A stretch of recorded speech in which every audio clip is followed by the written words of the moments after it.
अस्सलाम वालेकुम एवरीवन, मेरा नाम हारिस है। आप सब हॉट स्टॉप पाकिस्तान ऑफिशियल देख रहे हैं। मेरे पास है होंडा की CG 150 ब्लैक एडिशन और अभी ये बाइक चल चुका है 2670 किलोमीटर। मैंने आप लोगों से वादा किया था कि एक ओनर रिव्यू ऐसा भी लेके आएंगे जिसमें ये बाइक काफ़ी ज़्यादा चला होगा। तो I am very thankful to Asgar भाई जिनका ये बाइक है, और विदाउट वेस्टिंग एनी टाइम उन्हें बुलाते हैं और उनसे पूछते हैं कि यार ये 2670 किलोमीटर का सफ़र कैसा था, बाइंग डिसीजन क्या था, क्या वो इस बाइक पे टूरिंग करते हैं और ओवरऑल ये बाइक कैसा है। सो लेट्स मीट असगर साहब। So guys here we have Asgar साहब विद अस। अस्सलाम वालेकुम सर जी, वालेकुम कैसे हैं आप? अस्सलाम, अल्हम्दुलिल्लाह ठीक ठाक। चलें माशाल्लाह ज़बरदस्त। असगर साहब जनाब, he is from the starting buyers of CG 150। उन्होंने कहा मेरे पास एक बाइक है। एंड असगर भाई thank you very much sir, आपने बाइक वेलकम लिया वेलकम। तो आपने बताया माशाल्लाह से सर बाइक चल चुकी है 2670 किलोमीटर। सबसे पहले तो आप मुझे ये बताएं कि आप होंडा के फ़ैन हैं या क्या सीन है, बाइंग डिसीजन क्या था इस बाइक का? बाइक डिसीजन तो बड़ा सिंपल था। जब ये बाइक लॉन्च हुआ था ना 28 को, जी तो मैंने रिव्यूज़ में देखा था, वो फेसबुक पे आपकी पोस्ट लगी हुई थी वो बिल्कुल। देखी थी। तो मैं तो उसी वक्त दिल उसके ऊपर आ गया था। मैं 150 लेने का सोच रहा था काफ़ी अरसे से। अच्छा तो ओबियसली GS कंसिडरेशन में था, CB कंसिडरेशन में था। लेकिन जब ये आया, इसमें नए फीचर्स आ गए, LED हेडलाइट आ गई, CBS आ गया, हाँ हाँ रेट्रो लुक आ गई, तो वो कह रहे हैं ना जो बंदे को सारा कुछ एक बाइक में चाहिए होता है वो बिल्कुल। मिल गया मुझे। अच्छा तो उसी दिन शाम को मेरा दोस्त है होंडा कंपनी में, मैंने उसको अच्छा फ़ोन किया, मैंने कहा यार बाइक चाहिए। वो कह रहा भाई बुक करवा देते हैं। अच्छा उसने बाइक बुक करवा दिया है। ठीक है। वो कह रहा था ग्रीन ले लो, मैं कहा नहीं मैंने ब्लैक ही लेना, मेरा एक रिकॉर्ड चल रहा है ब्लैक के साथ, वो अच्छा मैंने ख़राब नहीं करना। ठीक है। तो वो बाइक मैंने बुक करवा दिया 28 की रात को ही। ओके 13 अगस्त की रात को बाइक पहुंचा है। ज़बरदस्त। 14 की छुट्टी थी। हाँ 15 को सुबह सुबह 9 बजे बाइक डिलीवर हो गया। ज़बरदस्त। अच्छा बाइक तो माशाल्लाह से डिलीवर हो गया। एक होता है बंदे ने परसेप्शन एक बनाई होती है यार ये चीज़ ऐसी होगी, जब आपने इन पर्सन इस बाइक को देखा और चलाना स्टार्ट किया, क्या ये आपकी एक्सपेक्टेशंस पे पूरा उतर रहा था उस टाइम पे जो आप सोच रहे थे बाइक के हवाले? मैंने जब बाइक बुक करवाई उसके बाद तो ओबियसली शोरूम पे अवेलेबल थी, टाइम नहीं मिल रहा था जाके हाँ देखने का। फिर मैं जुबैर, वो जो होंडा वाले अच्छा हैं, ठीक है। वहाँ पे जाके जब आपकी मैंने हाँ वीडियोस देखी ना कि हाँ वहाँ पे हाँ ग्रीन उनके पास खड़ा हुआ है, तो मैं बाई चांस दफ्तर से निकला, मैंने जाके वहाँ पे बाइक फिजिकली पहली दफा तब देखी, अच्छा डिलीवरी से 3 दिन पहले। हाँ वहाँ पे जाके मैंने बाइक देखी, बैठा। तस्वीरों में बाइक जस्टिफाई नहीं करती कि ये बिल्कुल इसका स्टांस कितना है। बिल्कुल और ऐसे ही ये है। बल्कि भी थी, बड़ी भी थी और हैवी भी थी। वहाँ पे मैं बैठा हूँ, थोड़ा सा मैंने इसको लेफ्ट राइट करके देखा है, तो मुझे अच्छा फील हुआ कि यार ये ना जो मैं एक्सपेक्ट कर रहा था उससे ज़्यादा भारी है। अच्छा क्योंकि आप CG चला रहे हो या आपके पास कोई भी उस तरह के रेट्रो पाकिस्तानी बाइक है जिनका 100 kg वेट भी हाँ नहीं जी है, हाँ जी उससे आप सडनली 120 पे 22 पे जब जाते हैं ना, तो बड़ा बिल्कुल ड्रास्टिक फ़र्क है। बिल्कुल। और ये आगे से बड़ी बल्की है। हाँ इसकी रोड के अंदर, शहर के अंदर जो मनूवरेबिलिटी है ना, वो नॉर्मल बाइक्स की तरह नहीं है। अच्छा तो ये आपको बताती है कि भाई रोड के ऊपर कोई चीज़ चल रही है, कि अच्छा मैं वजनी हूँ, मुझसे ध्यान से जरा लेफ्ट राइट जरा ध्यान से करना। चलें गुड। तो वहाँ पे मैंने जब बाइक फिजिकली देखा, फिर लोगों के रिव्यूज़ आने शुरू हो गए, लो जी इसकी वेल्डिंग का इशू है, ये हाँ है वो है। वो मैं अंडरस्टैंड करता हूँ, हर बंदे के जेब इजाज़त नहीं देती, किसी को चीज़ पसंद आती है। हमारी मार्केट ही ऐसी। बिल्कुल ऐसे ही है। कोई बंदा आता है, वो अनबिलीवेबल फैन है, वो कह रहा है नहीं मैंने होंडा लेना ही लेना है। जब मैंने बाइक देखे बगैर बुक करवा दी है। हाँ कई लोग इस तरह के भी हैं, लेते हैं, रीसेल कर देते हैं, फिर ले लेते हैं, वो जो वीडियोस बिल्कुल वगैरह बिल्कुल चल रही बिल्कुल। हैं। तो हर बंदे की अपनी सोच है, अपना हाँ POV है। हाँ आपको समझ आ रही है आप ले लो, आप दुनिया को ना देखो दुनिया क्या कह रही है इसके बारे में। ऐसे ही है। तो मेरा एक्सपीरियंस तो इसके वाले से बहुत अच्छा रहा है। Okay starting break in period मैंने 800 पर इसको जब पहला ऑयल चेंज किया, 60 70 बड़े आराम से चलाता रहा हूँ, किसी किस्म का कोई इशू नहीं है। ऑयल जब मैंने चेंज करवाया, फिर मैंने इसको जब भगाया, तो फिर मैं इसको 100 105 110 तक ले गया था बड़े आराम से। अच्छा ठीक है। CBS इसका बड़ा अच्छा काम करता है। वो पहली दफ़ा पाकिस्तान में कोई ऐसी चीज़ आई जिसको बंदा कह सकता है कोई टेक्नोलॉजी हमारे यहाँ पे ना, वो एक ग्राउंड बेहतर हुई ब्रेकिंग है। कोई चीज़ आई है। हाँ नहीं तो या तो पिछली ब्रेक है या अगली है। ऐसे ही है। अच्छा अब ना इसको थोड़ा सा स्टेप बाय स्टेप लेके चलते हैं। जो आपने बताया कि 800 किलोमीटर के बाद आपने इसका ऑयल चेंज कराया, तो आपको ये भी पता है कि एक इस बाइक के साथ जिस बाइक पे ये बेस करता है CB 150F पे, एक इशू ये भी है कि वो ऑयल की कंजम्पशन के थोड़े से प्रॉब्लम्स हैं इसके अंदर। तो आप कितने मुतमईन हैं कि इस इंजन में इंशाल्लाह ऐसा नहीं होगा? क्या होंडा आपको लगता है उन्होंने वाकई कोई काम किया है या ये चलाने में आपको बेहतर लगा? पहले तो ये बताएं, ऑयल पूरा निकला था? अल्हम्दुलिल्लाह। मैंने चले गुड। वो जो सारे रिव्यूज़ देखे ना, CB हाँ मैंने CB 2017 में लिया भी था। ठीक है। लेकिन मेरे साथ उस बाइक को कोई ऐसा इशू निकला नहीं था ऑयल का हाँ उसके वाले से। उसके बाद को 8 9 साल गुजर गए। लोग टूरिंग पे लेके जाते हैं, मसले हाँ मसाइल आते हैं, मैं नहीं कह बिल्कुल रहा कि नहीं आते। बिल्कुल। लेकिन मेरी जो है ना, कह लें सेल्फ बिलीफ कह लें या एक्सपीरियंस रहा है होंडा के साथ, मेरी जितनी भी बाइक्स ली हुई हैं, जब भी किसी किस्म का कोई भी क्लेम आता है, मुझे क्लेम मिलता है। ओके मुझे आज तक होंडा कंपनी की तरफ से या उनके जो शोरूम सेटअप है उनकी तरफ से कभी ये नहीं कहा नहीं जी इसे क्लेम नहीं देना था। ठीक है। इस तरह का कोई इशू नहीं है, आज तक नहीं है। तो मेरा उनके पास मतलब एक सेल्फ बिलीव भी है और प्लस उसके ऊपर कॉन्फिडेंस भी है। अगर कोई मसला आ भी गया, वारंटी में ऑयल चेंज उनके पास हो रहा है, मेंटेनेंस उनसे हो रही है, क्लेम क्यों नहीं देंगे? हाँ तो वो अगर मसला आएगा तो देंगे ना। पाकिस्तान का सबसे बड़ा नेटवर्क है होंडा का, ऐसे ही है। तो वो कंपनी ऐसे तो नहीं है कि वो रातों रात के नहीं जी हम आपको क्लेम नहीं दे रहे, हम भाग रहे हैं, हम ऐसा करें वैसा करें। कोई भी कंपनी नहीं चाहती उसका नया प्रोडक्ट आए और मार्केट में सेल हो जाए। बिल्कुल ऐसे ही तो R&D उन्होंने ऑब्वियसली इसके ऊपर की भी थी। की है और पता नहीं कितने अरसे से कर रहे होंगे, तभी जाके एक उन्होंने प्रोडक्ट निकाली। लोगों आप क्योंकि खुद भी ऑटो इंडस्ट्री से हैं, बहरहाल जो आवाम है उसका ना बड़ा एक अजीब सा बिलीव है, उन्हें लगता है ये 10-15 दिन में बाइक बन जाता है। ऐसा नहीं होता, ये सालों की मेहनत है इसके पीछे। ऐसे ही। अच्छा सर जी, अब आ जाते हैं अगली बात पे कि टूर पे आप इसको लेके गए, टूर कहाँ का था और टूरिंग में कैसा आपका एक्सपीरियंस रहा? सीट के कंफर्ट का आपने बताना है, सस्पेंशन का बताना है, टायर्स का बताना है और सीबीएस का स्पेशली बताना है कि सीबीएस ने काम किया नहीं किया। और उसके बाद आप लोग जो वेल्ड्स को लेके परेशान हैं, हम वेल्ड्स पे आएंगे स्पेसिफिकली, फिर हम वेल्डिंग की बात करेंगे और हम असगर भाई से पूछेंगे कि उनको वेल्ड्स बॉदर कर रहे हैं या नहीं कर रहे। सर जी पहले तो टूरिंग वाला जो है हम वो शेयर करें। निकले हैं यहाँ से फ्राइडे को लाहौर रायमंड रोड से हम गए हैं सीधा नथिया गली। ओके नथिया गली हमने जाकर वहाँ पे स्टे करना था।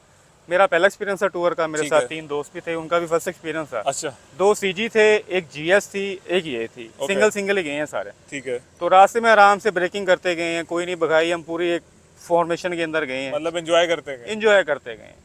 तकरीबन 1:30-2 बजे हम पहुंच गए नथिया गली, वहाँ पे जाके हमने खाना खाया। रास्ते में कहीं पे भी मतलब बंदा बाइक चला रहा है ऐसे करने की या लास्ट सीधी अच्छा। करने की कोई किसी की ठीक जरूरत है, पेश नहीं है। ठीक है। तो वहाँ पे अलबत्ता वो मैंने फ्यूल का आपको बताया, हाँ जी। यहाँ से फिल करवा के गए हैं। ठीक है, जब हम मरी GT रोड के ऊपर पहुंचे जहाँ पे उनका स्टेशन है, वहाँ पे तीनों बाइक्स की रिजर्व लगी थी, इसका भी एक क्वार्टर रहता था, तो मैंने फिल करवा ली। ठीक है। तो वहाँ पे तो खैर मुझे इसने 51 का एवरेज शो करवाया। फिर जब मैं वापस आया अच्छा। हूँ लाहौर में, वह एक ही टाइम में वापस आ गया हूँ। लाहौर पहुँच के दफ्तर पहुँच गया हूँ। दफ्तर पहुँचने के बाद जब घर निकला हूँ वापसी पे रिजर्व लगा तो मैंने फिल करवाया, वहाँ से ठीक है। 49 की एवरेज निकली है। तकरीबन इसने 810 किलोमीटर की है 16 लीटर्स के अंदर। ओके, तो और उस हिसाब से मतलब एवरेज वाइज तो बेहतरीन है। इससे ऊपर क्या होगा, 150 सीसी भी है और एवरेज भी आपको अच्छी दे रहा है। स्पीड क्या आपने हम अभी जब तक? फॉर्मेशन में जा रहे थे तो हमारा था कि जो लीड कर रहा है वो 80 से अबव नहीं जाएगा, और जो पीछे वाला उसने सेंटर वाले बंदों को साथ इंटैक्ट रखना है कि वो आगे पीछे ना हो ओके। जाए। फॉर्मेशन थी, GS आगे था, अच्छा। CG बीच में थे और मैं सबसे एंड पे था ठीक जाते है। वक्त। ओके। वापसी पे टोटल रिवर्स हो गया, मैं आगे लीड कर रहा था। कोई क्या मेरी बात है। लाइट का कह रहे थे कोई एडवांटेज कमाल है है। इसके हाँ अंदर। जी। लाइट का बहुत एडवांटेज, बहुत मजा आया मुझे इस लाइट का। अच्छा, कोई एक्स्ट्रा लाइट नहीं लगी हुई, डिपर मारते थे गाड़ी वाले को फील होता है कि यार गाड़ी ने डिपर मारा। हाँ ये फील LED होती लाइट है। है। तो वापसी पे भी 80-90 जहाँ पे खाली पैच मिलता था दिन की रोशनी पे, तो 100 तक भी गए, 105 तक भी गए। ओके, और अच्छा अब आ जाएं टायर्स के ऊपर, क्योंकि टायर आपको पता है ये पैटर्न लोगों को पसंद नहीं है। पहले YBR में नहीं पसंद आया, फिर होंडा CB 125F में नहीं पसंद आया, अभी CG 150 के अंदर आ गया। तो सर जी मुझे आपने टायर का बताना है स्पेसिफिकली और CBS का बताना है। CBS कितना आपको हेल्पफुल रहा टूरिंग पे और आप कितनी दफ़ा मोड़ पे गिरे, क्योंकि पाकिस्तानी आवाम तो यही सोच रही है कि CBS ऐसी चीज़ है कि आप एक ब्रेक दबाएंगे तो बस घूम के गिर जाएंगे। अच्छा, टायरों से शुरू करते हैं। ये सबसे पहले, मैं होंडा के साथ काफ़ी देर से एफिलिएटेड हूँ। ये सबसे पहले टायर आया था उसके अंदर, डीलक्स के अंदर। बिल्कुल। मैंने जब ये टायर डीलक्स में लगा देखा तो मुझे टायर दिखने में बहुत खूबसूरत है और यहीं पे इसके सारे फीचर खत्म हो जाते हैं। अच्छा। खूबसूरती के बाद इस टायर की 0 ग्रिप है हाँ। और वेट कंडीशन के अंदर तो आप समझे कि आप बिल्कुल नंगे टायर के ऊपर चल रहे हैं। ओके। बिल्कुल ग्रिप नहीं है। हम जब कश्मीर पॉइंट से वापस ऊपर चढ़ रहे थे, बारिश पड़ रही थी, तो दोस्त बाइक चला रहा था ये वाली, मैं उसके पीछे था, मैं उसको फॉलो कर रहा था। तो वहाँ पे एक कर्व आया, अब बकौल उसके जी आगे से बंदा आया तो उसने ब्रेक लगाई अगली और बाइक पीछे से स्लिप हो गया। ओके। बिल्कुल स्लो स्पीड पे स्लिप हुआ। मेरे साथ ये सीन हुआ 1-2 दफा, लेकिन मैंने बाइक गिरने नहीं दिया, लेकिन बाइक पीछे से निकलती है वेट कंडीशन में टायर की वजह से। ओके। CBS जो है आपका, CBS बेसिकली आप कह लें कंबाइंड ब्रेक सिस्टम है। अब हमारी वहाँ कहती है ये CBS नहीं है जी, ABS है। उनको ABS गाड़ियों में सुन के उनके कान पके हुए हैं कि जी ABS होता है, ये गाड़ी बाइक में अब ABS आ गया, वो चक्कर नहीं है। कंपनी का CBS देने के पीछे जो मुझे समझ आती है, being a technical person, 2 reason थी। अलॉय रिम की पिछली ब्रेक बहुत कम लगती है, बिल्कुल। ठीक है। अलॉय रिम पे ऊपर लेदर जब आप लगाते थे, एक तो अलॉय रिम का वेट है, फिर बाइक का वेट है, वो लेदर उस तरह ग्रिप नहीं करते। तो कंपनी ने ऐसा एक सिस्टम निकाला कि वो ब्रेक को कंबाइन कर सकें, दोनों को इकट्ठा लगवा सकें, कि पिछली लगाते हैं साथ थोड़ी बहुत अगली भी इंगेज हो, बाइक रुके, सेंटर से बैलेंस हो। तो अब इस चीज़ को समझना ज़रूरी है। फिर आप सीबीएस के ऊपर पूरा आता है कि हाँ ये सीबीएस काम कैसे करता है। अब मैं जब जा रहा हूँ स्ट्रेट रोड के ऊपर और मैंने ब्रेकिंग करनी है, तो मैंने पहले हल्की सी पिछली ब्रेक प्रेस करनी है, अगली इंगेज होगी। अब मुझे अगली लगाने की जरूरत पड़ेगी तो मैं अगली इंगेज करूंगा, नहीं तो बाइक मेरी स्टेबल है। जब आप सीबीएस यूज करते हैं, पिछली ब्रेक इंगेज करते हैं, तो बाइक आपकी सेंटर से नीचे जाती है। जब वो सेंटर से नीचे जा रही है तो आपको पता है बाइक मेरे कंट्रोल में आ रही है। आप अगली इंगेज करेंगे बाइक आगे गिरेगा, पिछली इंगेज करेंगे तो या तो बाइक पीछे से बैठेगा या साइड से निकलेगा, निकलने की कोशिश करेगा। ठीक है, ये दोनों ये बेसिकली हमारे एजुकेट करने की जरूरत है आवाम को कि सिस्टम काम कैसे करता है। बिल्कुल, और उसी तरह से आपने फिर इसको अप्लाई भी करना है। हाँ, चलें देखते हैं। अच्छा, पिछले शॉक्स आपने एडजस्ट किए थे क्योंकि ये एडजस्टेबल भी हैं, स्टॉक कंडीशन के अंदर ऐसे ही टूर पे गए, ऐसे ही गए, कुछ भी सीट जो है शुरू में तो सख्त थी, अब जरा इसने जगह बना ली है। हाँ, सीट अल्हम्दुलिल्लाह ठीक है, लगने में हार्ड फील होती है लेकिन हार्ड है नहीं। ये भाई ने बिल्लियां रखी हैं घर में और बिल्लियां जो हैं वो मोहब्बत का इजहार करती रहती हैं बाइक के साथ, तो इसलिए सीट खराब हो रही है। अच्छा, एक अच्छी चीज जो आपने की है, इशारे आपने चेंज कर दिए हैं और इशारे इसको लगे हुए हैं हाई स्पीड इन्फिनिटी वाले, सूट कर रहे हैं इस बाइक को। प्लस इन्होंने ये जो ट्रायम्फ स्टाइल का ये जो वाइजर लगा दिया, ये भी अच्छा लग रहा है। अच्छा, मुझे एक बात बताएं, दिन को कितने लोगों ने आपको कहा भाईजान लाइट जल रही है? लाइट नहीं, लाइट वाला किसी बंदे ने नहीं कहा। अच्छा, लाइट वाला किसी बंदे ने नहीं कहा। अलबत्ता एक बड़ा मजे के 2-3 सीन हुए। हाँ जी, अब आप शहर के अंदर चलाते हैं, ट्रैफिक में जब मैं रुकता हूँ, उधर से वाद रोड वाली साइड से मैं आऊँ, जब क्रीनटन वाली साइड से, ठीक है, तो इशारे पे मैं लोग पूछते हैं भाजी कैसा बाइक है। हाँ, तो मेरे दो जवाब होते हैं। पहले मैं देता हूँ बंदा पूछ कौन रहा है। अगर तो सीजी वाला पूछ रहा हूँ मैं उसको कहता हूँ यार ठीक ही है। अच्छा, अगर कोई दूसरा बंदा कोई YBR चला रहा है, कोई GS चला रहा है, कोई दूसरा बाइक चला रहा है, उसको कहता हूँ हाँ जी बहुत अच्छा बाइक। क्योंकि ये परसेप्शन समझने की जरूरत है। जो बंदा सीजी चलाता है ना, जिसने सीजी चलाया सारी जिंदगी, उसको ये बाइक समझ नहीं आनी। अच्छा, ये एक बहुत इंपॉर्टेंट आपने बात की है जिस पे मैं आना चाह रहा था। एटलस होंडा ने, आपको भी पता है, एक स्पेशल रीज़न की वजह से इसको CG150 बोला है, ठीक है, इसीलिए इसकी आवाज़ आ गई, इसकी लुक्स आ गई।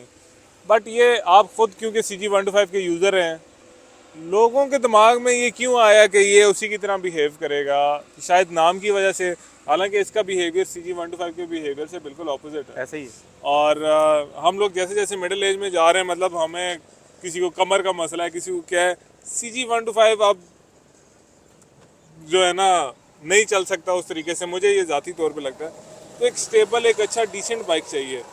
ये पॉइंट अगर आप लोगों को समझा सकें कि यार CG125 के अंदर ऐसा क्या है जो आपको इसमें नहीं मिलेगा और इसमें ऐसा क्या है जो लोगों को उसमें नहीं नजर आता। देखिए, सीजी का जो यूज़र है ना, जिसने सीजी शुरू किया या उसका कह लें कि पहला या दूसरा बाइक था, एक कह लें कि टीनेजर की एज में जब अब उस बाइक पे जाता है ना, अब उस एज के अंदर दो ऑप्शन है उसके पास। या तो वो YBR वाली साइड पे चला जाएगा, तो वो कभी भी सीजी वाली साइड पे नहीं आएगा, क्योंकि उसका फर्स्ट एक्सपीरियंस ही उस तरह का चला जाएगा। उसमें वाइब्रेशन ही मिलेंगे, कंफर्ट मिलेगा, फीचर्स मिल जाएंगे। अगर उसका एक्सपीरियंस चला गया ना सीजी वाली साइड पे, तो आप उसको रिवर्ट नहीं कर सकेंगे वहां से। हाँ, बिल्कुल, अनलेस कि आप उसको फ्री में बाइक दे दें, उसको कहें भाई फुल हैंड है तुझे, जा इसको जैसे मर्जी चला, शायद फिर उसका परसेप्शन चेंज हो जाए। अब जो दूसरी सबसे बड़ी रीजन है ना लोगों की, सीजी एक जो फैन बेस बनी हुई, होंडा का बेसिकली सीजी एक ना गले में हड्डी वाला काम है। वो हर बाइक का उसके साथ डायरेक्ट कंपेटिटर खुद ही बन जाता है। ऐसे ही सीजी के साथ डायरेक्ट कंपेटिटर बन जाता है। और उसके अंदर भी होंडा का भी कोई कसूर नहीं, उसकी एक बाइक बिक रही है। लेकिन जो कंज्यूमर, जो यूजर है ना, उसको ये चीज सोचनी चाहिए कि उसको क्या सूट करता है। अब सीजी पे आप बैठते हैं, आप पहले दूसरे तीसरे चौथे गियर में जा रहे हैं, आप भगा रहे हैं, बाइक भाग रही है, 200 मीटर के डिस्टेंस में बाइक 100 पे चला जाता है। अब उस बंदे का परसेप्शन में क्या है कि जो बाइक 200 मीटर के डिस्टेंस में 100 पे जाएगी वो सीजी से बेहतर है, जो नहीं जाएगी वो फारग है। उस कैटेगरी में वो EFI को भी फारिग कर देगा, वो बनेली फारिग कर देगा, वो YBR फारिग कर देगा, वो यहाँ पे आप उसको हायाबुसा दे देंगे, वो उसको भी फारिग कर देगा। अब उसको चाहिए क्या? उसको वाइब्रेशन चाहिए, उसको थ्रिल चाहिए, उसको जब उतरे तो उसका जिस्म पूरा ऐसे ऐसे कर रहा हूँ ये उसको चीजें चाहिए जो इसमें नहीं मिलेंगी ना, तो वो उसके ऊपर क्रिटिसाइज करेगा। आप सीजी वाले के साथ बैठ के बहस कर लें कि यार ये कंपैरिजन है दो बाइकों, वो कंपैरिजन कर ला। एंड ऑफ द डे वो इस बात पे आपको डिसएग्री कर जाएगा, नहीं जी होंडा बोता ना सर। अब ये कोई ऐसी चीज नहीं है जिसकी आप कंपेयर ड्रॉ लाइन कर देंगे, नहीं यार उसकी स्पीड ज्यादा है इसलिए वो बहुत अच्छी बाइक है। लेकिन उस स्पीड पे पहुंचते पहुंचते वो आपकी कमर का क्या हाल करता है। आप बाइक आपकी स्टेबल है कि नहीं है, छोटा सा पोर्ट होल आपको उठा के बिस्तर, हॉस्पिटल की बिस्तर पे फेंक देगा, वो चीजें नजर नहीं आती। ऐसे ही है। तो ये है पॉइंट। अच्छा, अब आ जाए जी, जो आवाम को सबसे बड़ा दुख था कि ये जी वेल्डिंग जो है ना जी, ये बड़ी ख़राब है जी ये। अच्छा, इसमें दो बातें हैं। एक बात तो ये है कि ये फ्रेम जो है ये लोकलाइज्ड है, यस, और उसकी वजह से वेल्ड जैसे हैं। और दूसरी बात ये है कि होंडा के वेल्ड जनरली ऐसे ही होते हैं। आप बेशक 125 के देख लें, 70 के देख लें, तो आपको ये वेल्ड्स बॉदर नहीं करते। ये आपको, आप बाइक की क्वालिटी वेल्डिंग की फिनिश से नापते हैं या इंजन की रिफाइनमेंट से नापते हैं या पेंट की क्वालिटी से नापते हैं? देखिए पहले तो ओवरऑल बाइक का स्टांस है। हाँ। आप बाइक खड़ी है, आप रैंडमली देख रहे हैं बाइक को, आपको बाइक अट्रैक्ट कर रही है या नहीं कर रही। बिल्कुल। ठीक है, उसके बाद दो चीज़ें होती हैं, या तो आपको बाइक पसंद आता है, नहीं पसंद आता। हम्म। अगर पसंद आ रहा है तो कई ऐसे ऐप जो होते हैं वो आपको छुप जाते हैं। हाँ। अगर आपको बाइक पसंद नहीं आ रहा ना, तो छोटी छोटी चीज़ें में आपको बॉदर करती हैं, यार ये स्विच ऐसा क्यों लगा दिया, बिल्कुल। यार ये लाइट गोल क्यों कर दी है, यार ये इतना बड़ा क्यों कर दिया। हाँ। फिर आपको छोटी छोटी, अब ये जो वेल्डिंग वाला जहाँ से भी इशू निकला है, अब कंपनी ने एक बाइक बनाया, उसने मार्केट में बाइक फेंका है, वो इतनी बेवकूफ़ तो हो नहीं सकती कि अपने आप ओपनली दिखा दे कि देखो जी हमें वेल्डिंग इस तरह की करनी है। हाँ। तो बिल्कुल। ये मार्केट में, मैंने आपको पहले बताया कि हर किस्म के लोग पाए जाते हैं। कुछ लोग हैं जिन्होंने क्रिटिसाइज करना ही करना है, आप उनको जो मर्जी दे दें। और कुछ लोग ऐसे हैं जिनको वो चीज़ें बॉदर नहीं करती। खुदा ना खासा वेल्डिंग इसकी अगर उखड़ जाती है, कंपनी बैठी हुई क्लेम लें जाके, चेसी बिल्कुल चेंज ऐसे ही करवाएं है। अपनी। ऐसे ही है। कंपनी पागल थोड़ी है कि वो आपको एक चीज़ बना के दे रही है, उसको प्रॉपर फिनिश नहीं कर रही। हाँ, ऐसा नहीं हो सकता। और अब ये दूसरी चीज़ एक और ऐड करूंगा, जब ये बाइक लॉन्च हुआ लोग फौरी तौर पे इसके ऊपर गए। मैंने आपको बताया, मैंने बाइक पहले दिन ही बुक करवा दी है। बिल्कुल। जिस डीलर के थ्रू बाइक बुक करवाया, तो मैंने इसको जब डिलीवरी शुरू होगी ना, तो बंदे को होता है यार लोगों को मिल रही है, मुझे क्यों नहीं मिल रही। मैं इसको फ़ोन किया 6-7 तारीख को ना, तो वो बंदा भी आगे से, क्योंकि होंडा वाला था, पैसे गए हुए होते हैं अंदर, तो वो जरा दिमाग 7वें आसमान पे था। उसने कहा यार पैसे अपने वापस ले लें, बाइक अभी नहीं मिलनी। अच्छा। पैसे आप वापस ले लें, बाइक अभी नहीं मिलनी। मैं कहा यार ऐसा कोई चक्कर नहीं है, तुझे बता दे, नहीं जी जब आएगी आपको बता देंगे। मैं कहा ठीक है। फिर मैं जब जुबैर के पास गया बाइक चेक करने के लिए पहली दफ़ा, 3 दिन पहले मिलने से, तो वो लड़का था वहाँ पे सेल्स का। मैंने पूछा, मैं कहा यार क्या सीन है इसका। कह रहा है ग्रीन वाली 3 महीने बाद, ब्लैक वाली 2 महीने बाद, रेड वाली 1 महीने बाद। और ये अभी ये उस दिन की बात है जब बाइकें अभी डिलीवर होना शुरू हुई थी। तो ये इतना जो लोगों ने बुकिंग करवाई है, जो इतने लोग जो सारे इस बाइक के ऊपर गए हुए हैं, वो क्या बाकियों की तरह वो भी बेवकूफ़ी थे जो इतनी बाइकें बुक करवा रहे थे। हाँ। मैं देख रहा था ओएलएक्स पे, पार्कव्हील पे 5-5 लाख की, 4,90,000 की बाइकें सेल हो रही हैं। बिल्कुल। लोग दे रहे हैं, लोग ले भी रहे हैं। हाँ। तो वही आ गई बात कि एक साइड पे ऐसे लोग हैं जिनको वेल्डिंग बॉदर कर रही है, दूसरी साइड पे ऐसे लोग हैं जो 50-50 हज़ार प्रीमियम खर्चने को तैयार हैं ओन कि देके भाई ले मैं रहे हैं। बाइक मुझे पसंद है, मैंने लेना। बिल्कुल। बिल्कुल ऐसे ही है। गाइस, आपने फाइनली सुन लिया एक ओनर के मुंह से, वो बंदा जिसने 4,60,000 रुपये लगाए हैं, ठीक है, और बाइक ली है, चलाई है, 2670 किलोमीटर चला चुके हैं वो इसको, ठीक है। सर जी, पेंट क्वालिटी की बात कर लें, इस कलर स्कीम मतलब बहुत अच्छी है माशाल्लाह, रेट्रो भी है। और आप पेंट की क्वालिटी से, क्रोम की क्वालिटी से, अच्छा मुझे ये बता दें इस बाइक में कमी क्या है? कमियां भी तो होंगी कोई, आपने चलाए हैं इतने बाइक, आपको कोई फील होता है कि यार ये ना होता तो ये एक अच्छी मशीन थी? कमियां ऐसी चीज़ हैं, पहले तो टायर्स बेहतर हो सकते थे इसके। बिल्कुल। उसके बाद हेडलाइट वाला जो इशू है, वो असल में हैवी बाइक्स के अंदर या बड़ी बाइक्स के अंदर ये फीचर आते हैं। हाँ, कि आपकी लाइट हर वक्त चल रही होती है। यहाँ पे आपको पता ही है इसकी लाइट बंद नहीं होती, चल रही होती है। तो इसमें आप ये कर सकते हैं कि आप DRL को ऑलवेज ऑन रख सकते थे, लेकिन लो बीम को, हाई बीम को आप ऑप्शनल कर सकते एक ऑप्शन कर देते हैं, कर सकते थे आप। बहरहाल उसका मेरे पास एक सिस्टम है, मैंने वो करना है इनक्रीब, तो वो मैं जब करूँगा तो इंशाल्लाह आपसे शेयर करूँगा। चलें ज़रूर। दूसरा जो मुझे इसके अंदर इश्यूज आए हैं, इश्यूज तो नहीं कह सकता, एक हर बंदे का पर्सनल ओपिनियन है, मुझे इसकी जो गेयरिंग है ना वो शॉर्ट है। अच्छा। तो बहुत कम डिस्टेंस में आपके सारे गेयर इंगेज हो जाते हैं। तो वही बात आती है कि CG वाला कहता है मैंने गियर खींचना है, इसके ऊपर आप वो काम कर नहीं सकते। आपने बाइक यहाँ से निकाली, हार्डली आप 15 मीटर जाएंगे, बाइक एक ही दूसरा लगा, फिर तीसरा लगा, फिर चौथा लगा, 60 पे आपके 5 के 5 गियर इंगेज हो जाएंगे। जब आप शहर में चलाते हैं फिर आपको थोड़ा सा आपको लगता है कि नहीं यार, बार बार गियर निकालना, दूसरे में डालना, तीसरे में डालना। ऑल्दो इसका टॉर्क अच्छा है, बाइक निकलती है, लेकिन जब आप ट्रैफिक के रुझान के साथ मैच करते हैं फिर आपको थोड़ा सा हाई रेव करना पड़ता है, हाई गियरिंग में, लो गियरिंग में चलना पड़ता है। तो वो थोड़ी सी चीज़ बॉदर करती है, लेकिन बंदा अडेप्टिव हो सकता है उसके साथ। मैं हो रहा हूँ Aahista Aahista, okay. I am sure कि बाकी वहाँ भी हो जाएगी। बिल्कुल। और रहेगी बात पेंट के वाले से, मेरे पास GD है 2024 की। ओके। तो वो खैर मैंने सुजुकी कंपनी से निकलवाई थी। तो उसकी जब मैंने बाइक लेके जब मैं घर गया हूँ तो उसके अंदर पूरी टैंक के ऊपर है ना वाइट कलर के ना होल्स थे। अच्छा। वो पेंट के थे, वो ऐसे लगा जैसे बाइक खड़ी हुई है, किसी ने दीवार के ऊपर पेंट किया है, उसकी छींटें गिरे हैं। अच्छा। मैं कंपनी के पास लेके गया, उन्होंने कहा जी जेन्युइन ही ऐसे। अच्छा। और 2 हफ्ते गुजरने के बाद ये शॉक बॉटम होते हैं ये वाले, यहाँ पे GD के जंग आना शुरू हो गया था। अच्छा। कंपनी के पास फिर से लेके गया, नहीं जी ऐसे ही होता है, इसका कोई क्लेम नहीं है।